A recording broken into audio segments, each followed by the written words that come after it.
राज्यातील अधिकारी कर्मचाऱ्यांना जुनी सेवानिवृत्ती योजना लागू करण्यासंदर्भात नेमलेल्या समितीचा अहवाल प्राप्त झालाय।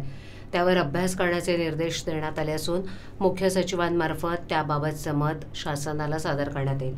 निवृत्त होणाऱ्या कर्मचाऱ्यांची आर्थिक आणि सामाजिक सुरक्षा जुन्या पेन्शन योजनेप्रमाणे योग्य प्रकारे राखली जाईल, या मूळ तत्वावर शासन ठाम आहे। शासनाला प्राप्त झालेला अहवाल आणि त्यावरील चर्चा आणि अंतिम निर्णय हा या तत्वाशी सुसंगत असेल, त्यामुळे या अहवालावर अंतिम निर्णय येत्या अर्थसंकल्पीय अधिवेशनात घेण्यात येईल, अशी ग्वाही देतानाच अधिकारी कर्मचाऱ्यांनी संप मागे घ्यावा, असं आवाहन मुख्यमंत्री एकनाथ शिंदे यांनी विधानसभेत निवेदनाद्वारे केलं आहे। या संदर्भात निवेदनाद्वारे माहिती देताना मुख्यमंत्री शिंदे म्हणाले की राज्यातील राज्य शासकीय अधिकारी कर्मचारी समन्वय संघटनांच्या विविध मागण्यांसंदर्भात बैठक घेण्यात आली आहे। या बैठकीला उपमुख्यमंत्री देवेंद्र फडणवीस, उपमुख्यमंत्री अजित पवार यांच्यासह आमदार, विविध संघटनांचे प्रतिनिधी उपस्थित होते।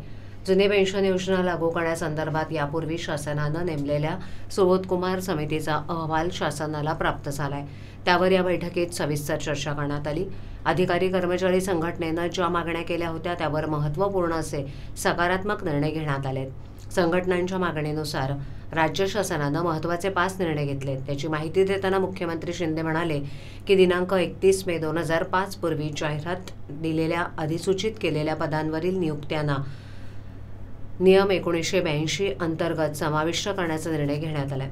याबाबतचा प्रस्ताव मंत्रिमंडळापुढे मान्यतेसाठी ठेवण्यात येणार असून त्याचा लाभ सुमारे 26,000 अधिकारी कर्मचाऱ्यांना होणार आहे। यासोबतच 80 वर्षावरील निवृत्ती वेतनधारकांना केंद्राप्रमाणे अतिरिक्त निवृत्ती वेतन अदा करणं, सेवानिवृत्ती उपदान, मृत्यू उपदानाची मर्यादा केंद्राप्रमाणे वाढवणं, निवृत्ती वेतन अंशराशीकरण, पुनर्स्थापना कालावधी कमी करणं आणि वित्त आणि लेखा विभागातील सेवा प्रवेश नियमांबाबत बैठक झाली असून त्याचा निर्णय अंतिम टप्प्यात असल्याचं मुख्यमंत्र्यांनी सांगितलं।